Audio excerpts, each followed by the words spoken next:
Hi guys, it's your host Eliana and welcome back to another episode of your Vibe Tribe podcast. Today's episode is a solo sesh, so just you and me.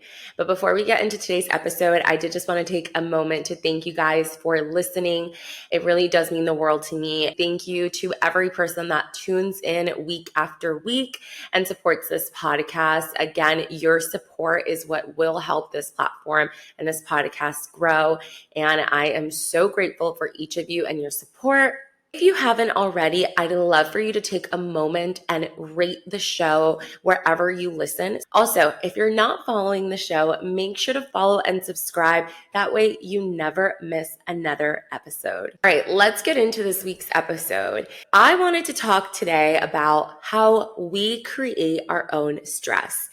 As women who have full-time careers, who are chasing our dreams, who are handling relationships, friendship dynamics, a lot of times we can get overwhelmed, we can get stressed out.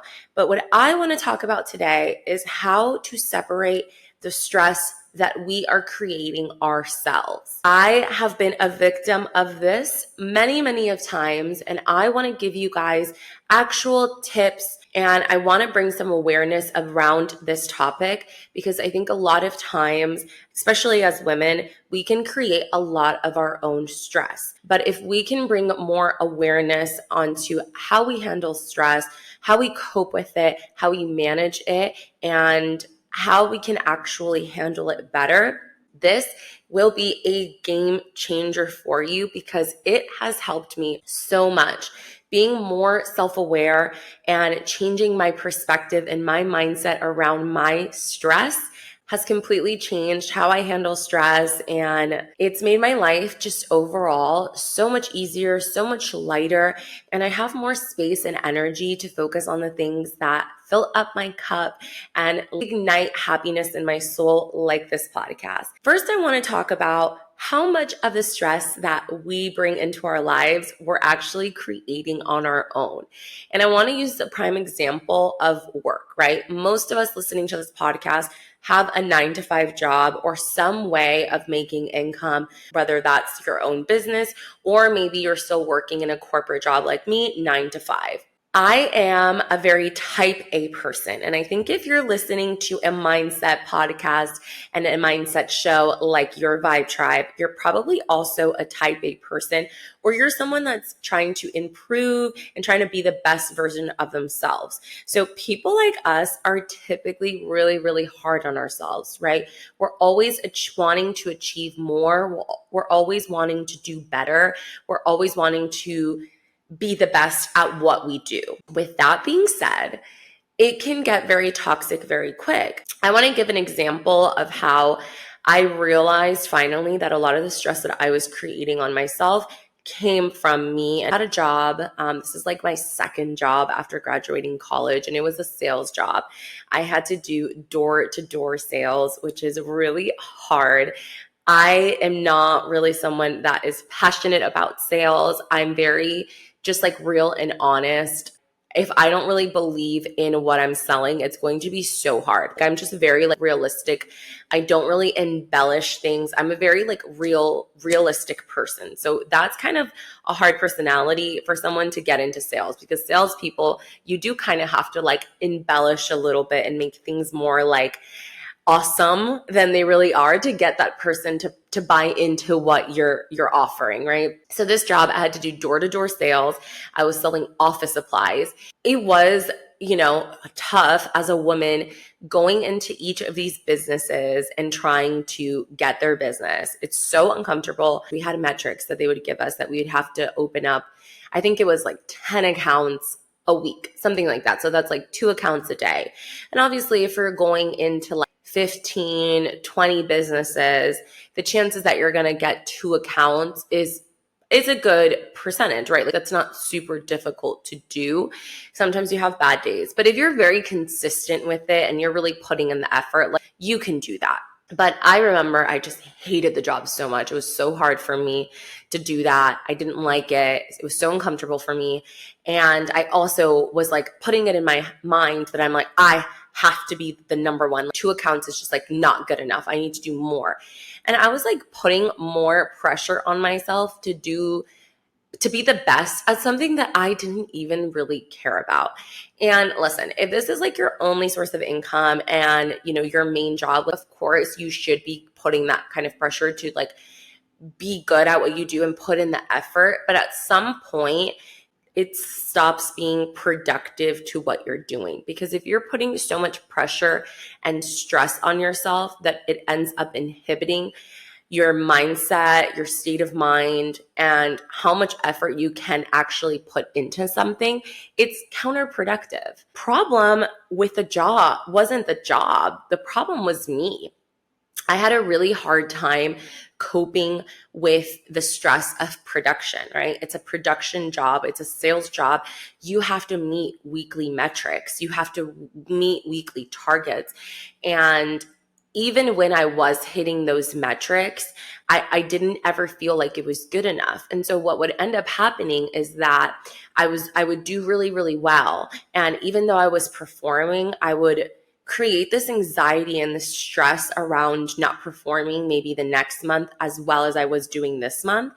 And so I would go through these periods where I had put so much pressure on myself that I would almost like just have a complete lack of want or desire to do the job. And it really affected my outlook on the conversations I was having.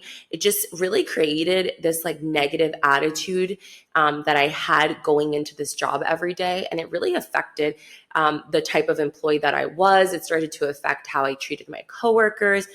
But a lot of it was stress that I was creating myself. I realized that in any job, there's going to be metrics, there's going to be expectations. But I think for people like us who are type A and who want to do more and who want to go above and beyond, a lot of that going above and beyond and that extra stress we are putting on ourselves. Like, I remember I would stay working until like 10 o'clock at night, 11 o'clock at night, just to try and get better metrics. Or like, okay, yes, I am performing better, but also it's like, you can't just overwork yourself to the point that then the next month you end up not wanting to do anything. And it starts to affect how you look at the job, how you start performing, because you've created so much stress in yourself that you just like can't summon the energy to do anything else. Because there's a difference between holding yourself accountable and also putting these toxic metrics and expectations on yourself to hold to that aren't really, that no one's putting on us. We're putting it on ourselves. Once I realized like, okay, all of the stress I'm literally putting on myself. No one is putting the stress on me. I'm creating my own stress because I'm perceiving these things to be urgent and to be dire when they're not. They're not urgent or dire. The world's not going to end if I don't work till 8 o'clock this Friday. I can log off at 5 o'clock and I can come back on Monday and start to work on this calmly and mindfully without it being or needing to be stressful or urgent or dire. And I think being able to pick and choose what things are urgent can be helpful, because if you are in a constant state of stress, it's because you're making everything out to be dire and urgent when it's not. So another way that I was able to minimize stress in my life is by also changing my mindset in how I viewed the things that I did. I would always do more and strive to do more and push myself and break my back to do more things and pile on tasks for myself, because I just always felt like what I was doing wasn't enough. And I think as women in working in corporate America, we always feel like we need to overcompensate in our intelligence and in what we do to be treated the same as our counterparts. And so I think that that's something that we can change our mindset and realize that like what I'm doing is good enough. And I don't need to overcompensate to show my intelligence or my skill level. The things I'm doing are great, they're valuable, and I am not replaceable. I bring a unique value to this company. I bring a unique value to this relationship, whatever it is. And I think once you switch that mindset that I am good enough and you know what I'm doing is worth a lot and I am valuable, once you change that mindset, I'm telling you, that stress will just dissipate. Another great way that I've been able to cope with my stress is not setting these unrealistic expectations for myself. And this is just what has worked for me. You know, there's people that could have crazy goals, and I think it is great to shoot for the stars. I'm not by any means saying don't shoot for the stars, right? You should have these crazy goals. You shouldn't have a crazy goal that you think you're going to achieve in one day. You need to set realistic goals and expectations of yourself. For example, this podcast. It is maybe unrealistic of me to think that in 1 year I'm going to have the most successful show in the world. Is it impossible? No. There's still a chance, but I'm not going to hold and put that pressure on myself if it's going to negatively affect how I show up every single week for you guys. I'm not going to put that pressure on myself because ultimately I need to just look at what I'm doing week by week. And like, I can only focus on this week's episode is going to be awesome. I'm going to work on the content. And when I give advice, I'm going to give advice from the heart. That's all that I can leave with. I can't leave with, oh my God, if this podcast doesn't blow up next week, I'm done. Because if we put too much pressure on ourselves, it can lead to one, lack of consistency, which if you start getting into lack of consistency, like nothing's ever going to come to fruition.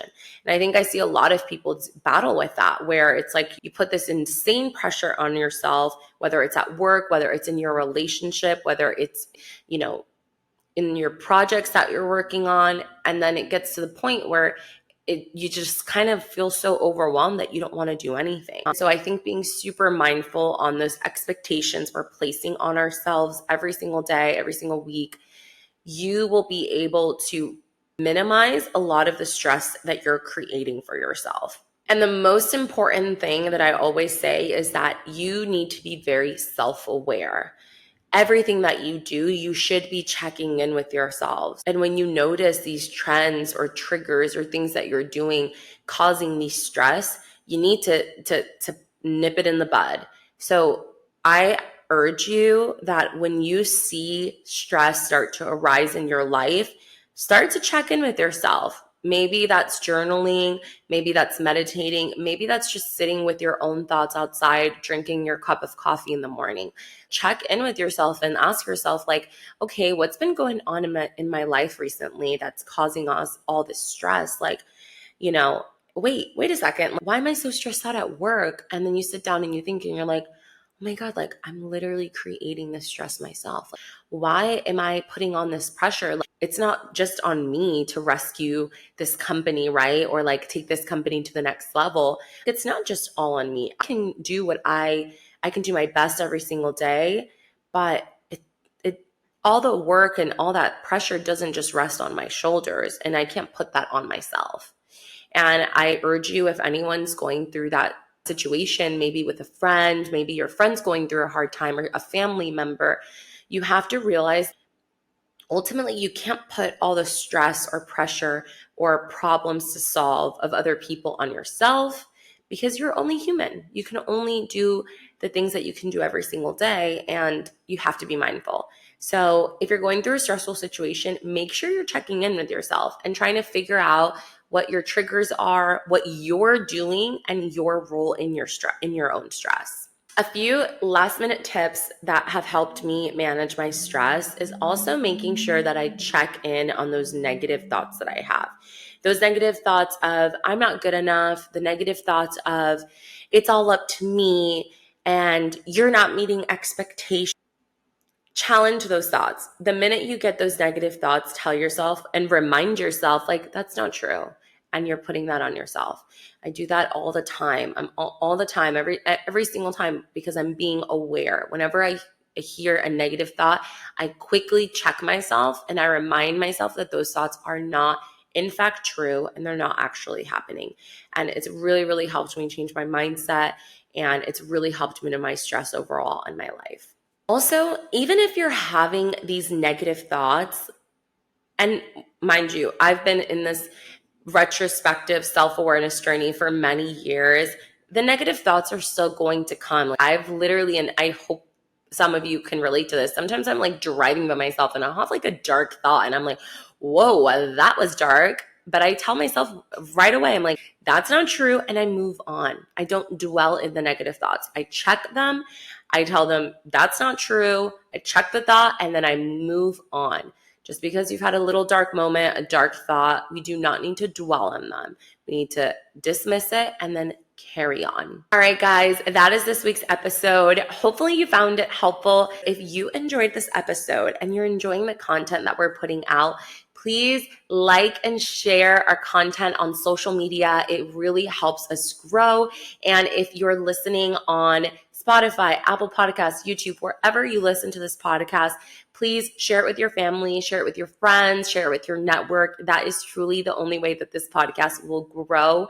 And I want this to be a badass network of women who support and are rooting for each other. Also, stay tuned for upcoming episodes. We have such good content coming your way and bringing you more advice to help you live a more intentional and mindful life. Also, I want to hear from you. So make sure to respond to the Q&A questions we have after the episode. That way we know what's the kind of content that you want to listen and that's important to you, so I can make content more related to what's important to you. And if you do anything, do it with love, passion, and conviction.